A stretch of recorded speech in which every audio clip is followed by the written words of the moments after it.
আগে শরীরে যত দামি দামি কাপড় থাকুক না কেন, যত দামি ব্যক্তি হোক না কেন, যত অর্থশালী ব্যক্তি হোক না কেন, যতই রাজা মহারাজা প্রেসিডেন্ট হোক না কেন, ওই হলুদে হারামাইন শরীফে ঢুকার আগে প্রত্যেকে নিজের কাপড় সব খুলে ফেলে দুটো বিলাস সিলাই করা হাল চাদর কাপড় পরতে হবে।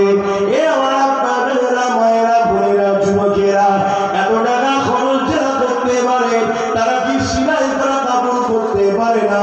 তারা তো সিলাই করা কাপড়ই পরে গিয়েছিল, তাহলে কেন ওইগুলো থান কাপড় পরতে হয়?